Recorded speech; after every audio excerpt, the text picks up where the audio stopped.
Hello दोस्तों, आप सभी का स्वागत है SRG ट्यूशन की एक नई वीडियो में। आज की वीडियो में हम जो टॉपिक पढ़ने वाले हैं वो है वर्नर्स थ्योरी और साथ ही साथ हम इफ़ेक्टिव एटॉमिक नंबर थ्योरी पढ़ेंगे।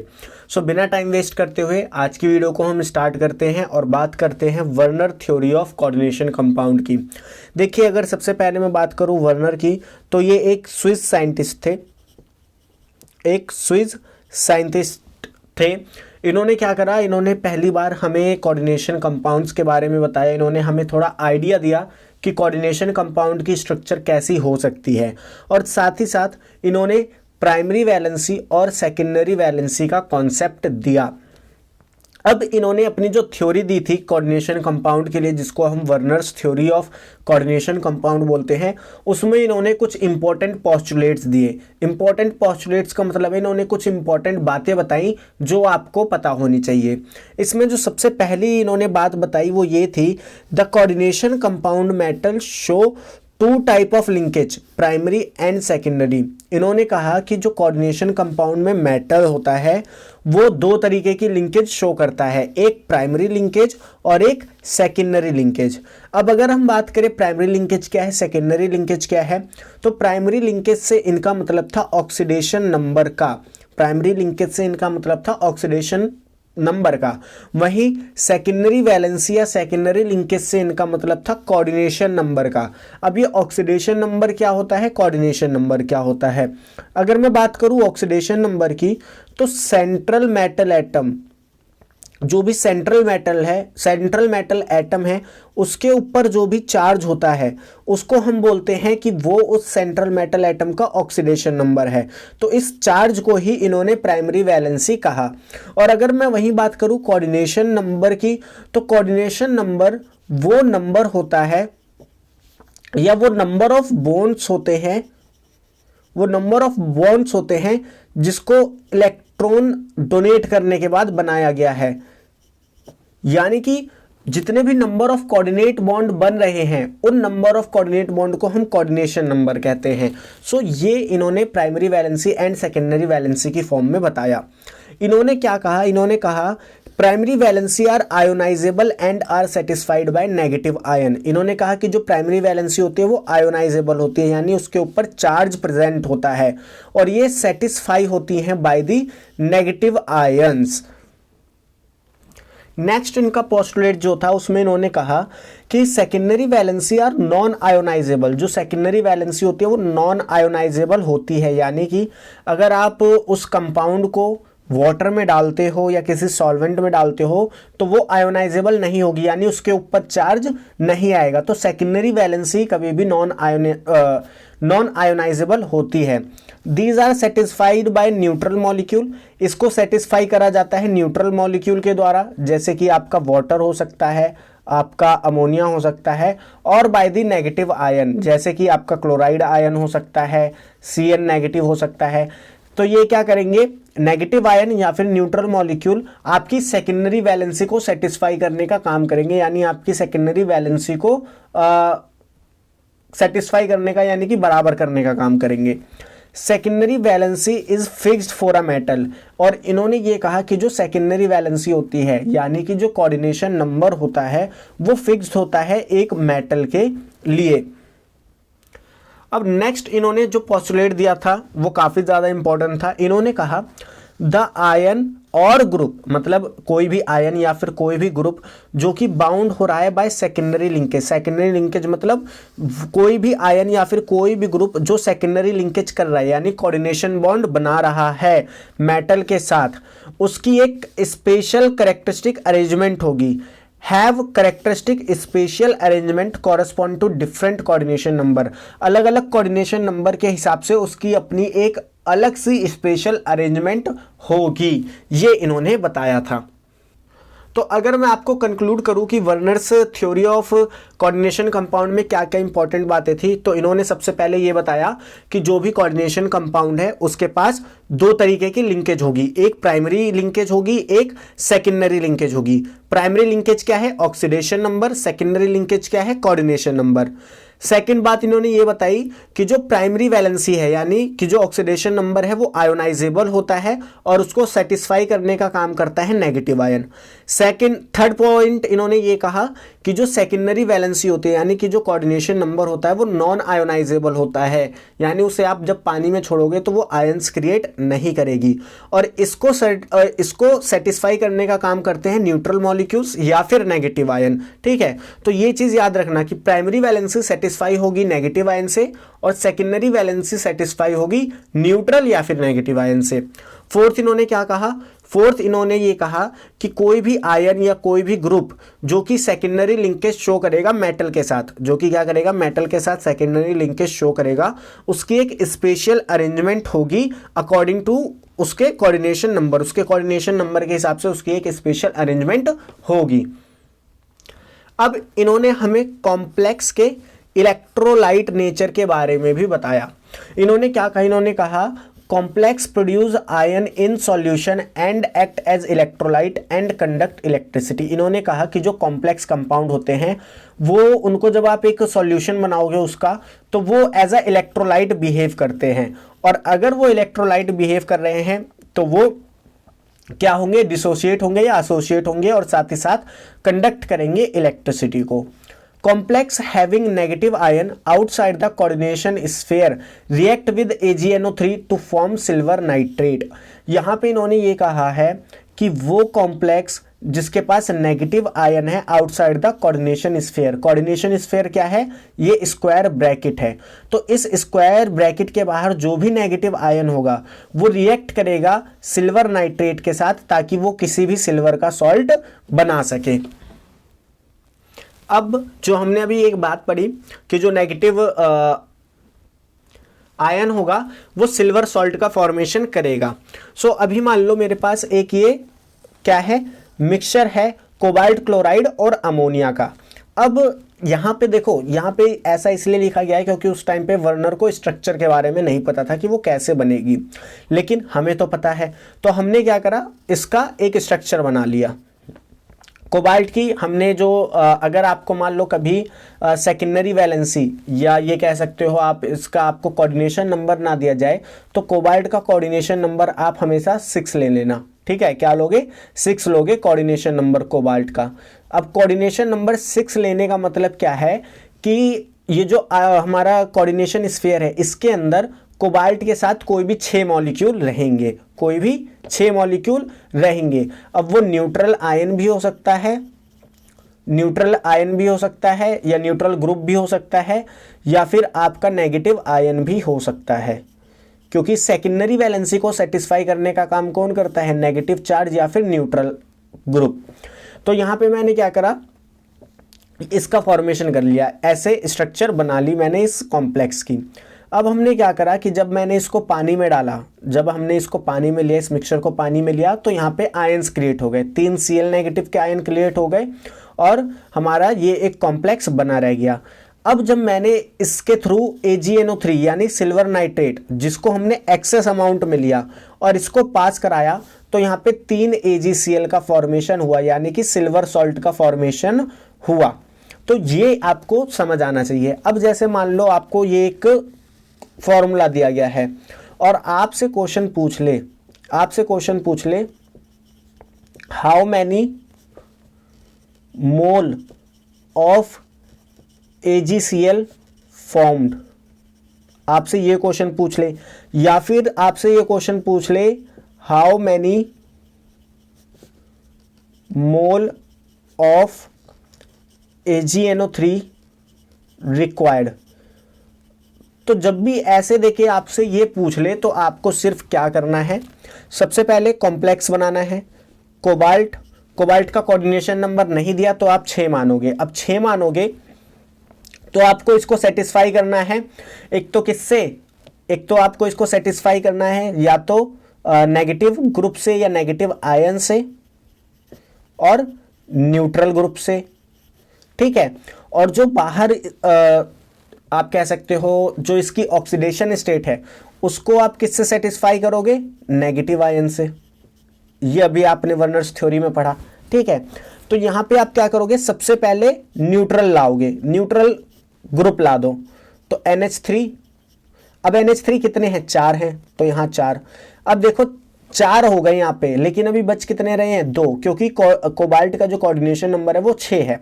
हमने ये कहा कि जब भी कोऑर्डिनेशन नंबर ना दिया हो कोबाल्ट का 6 लेना। तो यहाँ पे 4 हैं तो 2 और बच रहे हैं, तो 2 क्लोरीन ले लो, तो ये क्या हो गया? Cl2। अब बाहर क्या करो, इसके ऑक्सीडेशन स्टेट को बैलेंस करने के लिए एक Cl बचा है तो उस Cl को बाहर ले लो। अब जब आप इसे पानी में डालोगे, इसको एक्वस सॉल्यूशन बनाओगे, तो आपको पता है कि कोऑर्डिनेशन स्फीयर के अंदर की चीज कभी भी क्या होती है? आयोनाइज नहीं होती। इसके अंदर की चीज कभी भी आयोनाइज नहीं होगी, तो ये ऐसे ही रहेगा CONH3 4Cl2, और यहां पे आ जाएगा प्लस में यहां आ जाएगा Cl-, क्योंकि ये बाहर है तो ये आयोनाइज हो जाएगा। अब जब आप यहां से AgNO3 सप्लाई करोगे, कितनी भी एक्सेस में करोगे, तो Cl- तो एक ही है, तो यहाँ पे एक ही मोल AgCl बनेगा। तो पहला आंसर आपको अगर देना है कि how many mole of AgCl formed, तो वो आ जाएगा 1। अब क्योंकि एक AgCl बन रहा है तो एक ही मोल AgNO3 की रिक्वायरमेंट भी होगी, तो यहाँ इसका आंसर भी आ जाएगा 1। तो इस तरीके से आप इसके क्वेश्चंस करोगे अगर आपके पास आते हैं तो। अब हम बात कर लेते हैं इसके ड्रॉबैक की, कि वार्नर्स थ्योरी के ड्रॉबैक क्या थे। इसके कई सारे ड्रॉबैक थे, जैसे कि fail to explain colour, magnetic property, nature of ligand and why only few metal form complex. इन्होंने ये चीज़ें नहीं बताई कि कॉम्प्लेक्स कंपाउंड जो है वो कलर क्यों शो करते हैं, मैग्नेटिक प्रॉपर्टी उनकी किस वजह से अराइज होती है, लिगेंड्स का नेचर कैसा होता है, और क्यों सिर्फ कुछ ही मेटल जो है वो कॉम्प्लेक्स का फॉर्मेशन करते हैं। ये सब बातें इन्होंने नहीं बताई, यही इनकी ड्रॉबैक थी। अब हम आगे बढ़ते हैं और बात करते हैं एक नई थ्योरी की, जो कि है effective atomic number. Effective atomic number हमें ये बताती है कि क्यों कोई भी मेटल जो है वो कॉम्प्लेक्स कंपाउंड का फॉर्मेशन करना चाहता है। अब अगर हम बात करें इफेक्टिव एटॉमिक नंबर की, ये हमें बताती है कि क्यों कोई भी कॉम्प्लेक्स कंपाउंड जो है वो अगर मैं बात करूँ इफेक्टिव एटॉमिक नंबर की, तो ये हमें बताता है कि क्यों कोई भी मेटल जो है वो कॉम्प्लेक्स कंपाउंड का फॉर्मेशन करना चाहता है। Metal form complex to acquire same number of electron as the atomic number of next noble gas. ये इफेक्टिव एटॉमिक नंबर थ्योरी हमें ये बताती है कि कोई भी मेटल कॉम्प्लेक्स का फॉर्मेशन इसलिए करना चाहता है ताकि वो एक्वायर कर सके, यानी अपने पास सेम नंबर ऑफ इलेक्ट्रॉन कर सके जो कि उनके पीरियड में प्रेजेंट नोबल गैस का है। तो इससे क्या होता है, इससे जो मेटल होता है उसकी जो स्टेबिलिटी होती है वो भी इंक्रीज हो जाती है, या कह सकते हो कि जो कॉम्प्लेक्स बनता है उसकी स्टेबिलिटी इंक्रीज हो जाती है। अब इफेक्टिव एटॉमिक नंबर फाइंड करने का एक फॉर्मूला है जो आपको याद रखना है, और ये काफ़ी ज़्यादा इंपॉर्टेंट है क्योंकि इसके एप्लीकेशन में ये यूज़ होगा। तो EAN यानी कि इफेक्टिव एटॉमिक नंबर का जो फॉर्मूला होता है वो होता है Z माइनस में oxidation state of central metal atom. किसकी? सेंट्रल मेटल एटम की ऑक्सीडेशन स्टेट, प्लस में 2 इंटू में कोऑर्डिनेशन नंबर। अब अगर मैं बात करूं यहाँ पे Z क्या है, Z जो है वो एटॉमिक नंबर है सेंट्रल मेटल एटम का, तो ये आपको याद रखना है। साथ ही साथ आपको याद रखना है कि नोबल गैस का एटॉमिक नंबर क्या होता है किसी भी सीरीज के एलिमेंट के लिए। तो अगर हम 3D सीरीज की बात करें तो उसमें जो नोबल गैस का एटॉमिक नंबर होता है वो होता है 36, 4D सीरीज में जो एटॉमिक नंबर होता है 54, एंड 5D सीरीज में जो एटॉमिक नंबर होता है वो होता है 86। अब मैं यहाँ क्या कर रहा हूँ, आपको एक एग्जाम्पल में EAN कैलकुलेट करके दिखा रहा हूँ, यानी इफेक्टिव एटॉमिक नंबर कैलकुलेट करके दिखा रहा हूँ। यहाँ पे सेंट्रल मेटल एटम क्या दिया गया है, आयरन। तो सबसे पहले ये आइडेंटिफाई करो कि ये किस सीरीज को बिलोंग करता है, 3D 4D या 5D। तो अगर आपको 3D सीरीज याद है, शक्तिवान करे मना फिर क्यों निकले कॉपर जिंक, यानी स्कैंडियम टाइटेनियम वेनेडियम, शक्तिवान करे मना क्रोमियम मैग्नीज आयरन, ठीक है। तो यानी ये 3D सीरीज का एलिमेंट है। अब अगर 3D सीरीज का एलिमेंट है तो आपको पता है कि 3D सीरीज में जो इफेक्टिव एटॉमिक नंबर या जो नोबल गैस का नंबर होता है वो होता है 36। तो यानी इसका कैलकुलेशन 36 आना चाहिए, तब ये कॉम्प्लेक्स क्या माना जाएगा, स्टेबल माना जाएगा। तो यहाँ पे हम क्या करेंगे, आयरन का सबसे पहले एटॉमिक नंबर लिखेंगे जो कि होता है 26। कितना होता है, 26 माइनस में 2 यहाँ पे कैसे आया, मैंने बताया था आपको फॉर्मूला Z माइनस में ऑक्सीडेशन स्टेट, प्लस में 2 इंटू में कोऑर्डिनेशन नंबर। तो यहाँ पे अगर आप इसकी ऑक्सीडेशन स्टेट निकालो, ऑक्सीडेशन स्टेट कैसे निकालोगे मैंने बार बार बताया है, x इंटू में 6 माइनस 1 और यहाँ पे +4 इजकल टू 0। तो यहाँ पे देखो 6 को -1 से मल्टीप्लाई करोगे तो x minus 6 plus 4 equal to 0, तो x माइनस 2 इजकल टू 0, तो x इजकल टू +2। तो यहाँ पे जो ऑक्सीडेशन स्टेट आ रही है वो 2 आ रही है, इसलिए यहाँ पे मैंने 2 लिखा है। प्लस में 2 कोऑर्डिनेशन नंबर कितना है 6, तो यहाँ पे 6 आ गया। तो यहाँ पे जो EN आपका आया वो 36 आया, यानी कि ये जो कंपाउंड है ये स्टेबल कंपाउंड है। तो इस तरीके से आप कैलकुलेट करोगे इफेक्टिव एटॉमिक नंबर। अब हम आगे मूव करते हैं और बात करते हैं कि इफेक्टिव एटॉमिक नंबर का एप्लीकेशन क्या होता है। और ये काफ़ी ज़्यादा इंपॉर्टेंट है क्योंकि ये जो मैं पहला बता रहा हूँ इसी से इस साल नीट में यानी 2022 में क्वेश्चन पूछा गया था, तो ये आपको अच्छे से आना चाहिए। सबसे पहली एप्लीकेशन ये है कि जो नंबर ऑफ CO ग्रुप यानी कि जो नंबर ऑफ कार्बोनिल ग्रुप है in a metal carbonyl can be predicted. हम इफेक्टिव एटॉमिक नंबर की मदद से ये प्रिडिक्ट कर सकते हैं कि किसी भी मेटल कार्बोनिल में कितने कार्बोनिल ग्रुप है। मेटल कार्बोनिल अगर आपको नहीं पता तो मेटल के साथ जब भी कार्बोनिल ग्रुप होता है तो उसको हम मेटल कार्बोनिल बोलते हैं। तो इसमें हम प्रेडिक्ट कर सकते हैं कि कितने कार्बोनिल ग्रुप होंगे। जैसे कि आपसे यहाँ पे कहा गया है Ni यानी कि निकल CO, यहाँ पे N लिखा है, फॉलो करता है इफेक्टिव एटॉमिक नंबर को। अब सबसे पहले इसके लिए आपको पता होना चाहिए निकल है कौन से ग्रुप का। तो अगर हम निकल की बात करें तो शक्तिमान करे मना फिर क्यों निकले यानी कि निकल। तो निकल हमारा जो है वो 3D सीरीज को बिलोंग करता है, तो इसका EAN कितना होना चाहिए 36 होना चाहिए। तो इसका EAN हम पुट कर देंगे 36। आई होप आपको दिख रहा है, ठीक है। इसका EAN हम कितना पुट कर देंगे 36 पुट कर देंगे। अब निकल का एटॉमिक नंबर अगर मैं बात करूं वो होता है 28। अब यहाँ पे ऑक्सीडेशन स्टेट मैंने लिखी है 0, क्यों? क्योंकि यहाँ पे निकल की जो ऑक्सीडेशन स्टेट है वो है 0, क्योंकि जो CO होता है वो न्यूट्रल होता है, ठीक है। प्लस में 2 इंटू में N क्या है हमारा कोऑर्डिनेशन नंबर, जो कि क्या है N दे रखा है यहाँ पे। तो अब इसको आप सॉल्व करोगे 36, 28 इधर जाएगा तो माइनस, तो 36 माइनस 28, 0 की बात ही नहीं है, 2 इंटू N। यहाँ पे N निकालोगे तो वो 4 आ जाएगा, यानी कि यहाँ पे जो नंबर ऑफ कार्बोनिल ग्रुप है, नंबर ऑफ कार्बोनिल ग्रुप है वो कितना है 4 है। तो इस तरीके से आप क्वेश्चन करोगे इसके अगर आते हैं तो। और अगर मान लो आपको कभी EN ना दे, ये ना कहे कि फॉलो EN, ये ना कहे और सिर्फ ऐसे लिख दे NiCON, तब भी आपको मानना पड़ेगा कि ये जो कंपाउंड है ये EN को फॉलो कर रहा है। अगर ना लिखे तो भी आप ये मान के करोगे।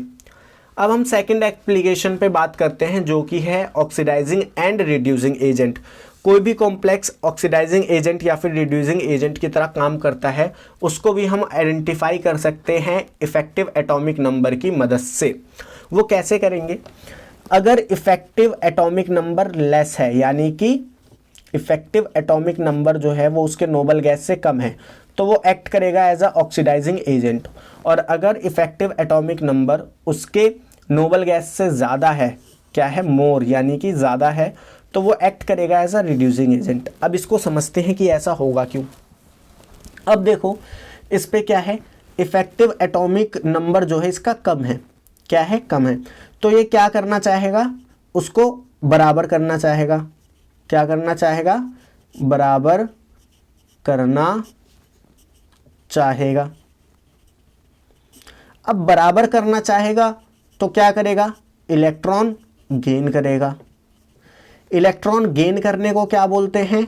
रिड्यूस होना। रिड्यूस होना या रिड्यूस होना, ठीक है। अब अगर ये रिड्यूस हो रहा है, अगर ये इलेक्ट्रॉन गेन कर रहा है, तो कोई ना कोई तो ऐसा होगा जिसको ये इलेक्ट्रॉन लूज करवाएगा। इलेक्ट्रॉन लूज करवाएगा, और जब ये इलेक्ट्रॉन लूज करवाएगा किसी का, तो ये एज अ ऑक्सीडाइजिंग एजेंट काम करेगा। अब इस चीज़ को आप ऐसे भी समझ सकते हो कि आपको 100 रुपये की ज़रूरत है, आपके पास है 80 रुपये। आपको 100 रुपये की ज़रूरत है, आपके पास है 80 रुपये, आपके पास 20 रुपये कम है। तो अब आप क्या करोगे, वो 20 रुपये अपने दोस्त से मांगने जाओगे, अपने दोस्त से क्या करोगे, मांगने जाओगे। अब जो इलेक्ट्रॉन का देना होता है, मान लो वो जो 20 रुपये हैं वो इलेक्ट्रॉन है, तो जो इलेक्ट्रॉन का देना होता है यानी लॉस ऑफ इलेक्ट्रॉन जो होता है उसको हम बोलते हैं ऑक्सीडेशन, और गेन ऑफ इलेक्ट्रॉन जो होता है उसको हम बोलते हैं रिडक्शन। तो आपका दोस्त क्या कर रहा है, पैसे आपको दे रहा है, यानी पैसे लूज कर रहा है, क्योंकि आप तो उसे वापस करने नहीं वाले, तो वो पैसे लूज कर रहा है यानी कि भूल रहा है, तो उसका लॉस हो रहा है पैसे का। अब उसका लॉस हो रहा है तो मतलब उसका ऑक्सीडेशन हो रहा है, और उसका अगर ऑक्सीडेशन हो रहा है किसकी वजह से, आपकी वजह से, क्योंकि आप उससे पैसे मांग रहे हो, तो उसका ऑक्सीडेशन हो रहा है। तो आप क्या कहलाओगे, आप कहलाओगे ऑक्सीडाइजिंग एजेंट, क्योंकि आप उसका ऑक्सीडेशन करवा रहे हो। सेम इसी तरीके से रिड्यूसिंग एजेंट, रिड्यूसिंग एजेंट के पास क्या है, इलेक्ट्रॉन ज़्यादा है, इलेक्ट्रॉन ज़्यादा है तो वो क्या करेगा, किसी को देना चाहेगा। आपके पास मान लो आपको 100 रुपये की ज़रूरत है, आप है ना, आपके पास है 120 रुपये, आपको 100 रुपये की ज़रूरत है, आपके पास है 120 रुपये, तो आप सोच रहे हो कि 20 रुपये मैं अपने दोस्त को दे दूँ। वैसे देता कोई नहीं है, लेकिन मान लो आपने उसको 20 रुपये दे दिए। अब अगर आपने उसको 20 रुपये दिए तो आपने तो 20 रुपये का लॉस करा, तो आपका क्या हो गए, आप ऑक्सीडेशन कर रहे हो अपना, आप अपना क्या कर रहे हो, ऑक्सीडेशन, और दूसरे को दे रहे हो यानी उसका फायदा करा रहे हो, उसको दे रहे हो, तो वो क्या हो रहा है, रिड्यूस हो रहा है। ठीक है, और वो रिड्यूस हो रहा है किसकी वजह से, आपकी वजह से, क्योंकि आप उसे 20 रुपये दे रहे हो, तो आप क्या हो गए, रिड्यूसिंग एजेंट हो गए। तो आई होप आपको ये oxidising agent and reducing agent का कॉन्सेप्ट समझ में आया होगा। मैंने इसका एक एग्जाम्पल भी आपको दे रखा है। तो आपको बताना है कि ये जो कॉम्प्लेक्स है ये रिड्यूसिंग एजेंट है या ऑक्सीडाइजिंग एजेंट है। तो सबसे पहले इसका इफेक्टिव एटॉमिक नंबर हमें पता करना है। तो इसके लिए आपको पता होना चाहिए मैग्नीज होगा कौन से सीरीज में, तो शक्तिवान करे मना यानी कि Mn, यानी कि ये हमारा क्या है, 3D सीरीज है, यानी इसका जो EAN इफेक्टिव एटॉमिक नंबर आना चाहिए वो 36 आना चाहिए। तो इसका हम 25 एटॉमिक नंबर रख दिया, CO ऑक्सीडेशन स्टेट 0 क्योंकि CO 0, ठीक है। 2 × 6 यहाँ पे ये 6 लिखा है, ठीक है, 2 × 6, ठीक है, 6 लिखा है मैंने यहाँ पे, ये गलती से 5 लिख दिया, ये 6 है। तो यहाँ पे क्या हो जाएगा, मल्टीप्लाई करोगे 37 यानी कि एक इलेक्ट्रॉन ज़्यादा है अपने EAN से। अब एक इलेक्ट्रॉन ज़्यादा है तो ये इलेक्ट्रॉन क्या करेगा, लॉस करेगा। इलेक्ट्रॉन लॉस कर रहा है तो अपना क्या कर रहा है, ऑक्सीडेशन। अब इसने इलेक्ट्रॉन लॉस करा है तो कोई ना कोई तो इसको लेगा, इस इलेक्ट्रॉन को कोई ना कोई तो लेगा, और जो लेगा वो गेन ऑफ इलेक्ट्रॉन करेगा, यानी उसका क्या हो जाएगा, रिडक्शन। तो ये एक्ट करेगा एज अ रिड्यूसिंग एजेंट। तो आई होप ये जो आपकी थ्योरी थी, वर्नर्स थ्योरी एंड आपकी इफेक्टिव एटॉमिक नंबर थ्योरी, आपको अच्छे से समझ आई होगी। मिलते हैं नेक्स्ट वीडियो में, जिसमें हम जो नेक्स्ट थ्योरी है हमारी उसकी बात करेंगे।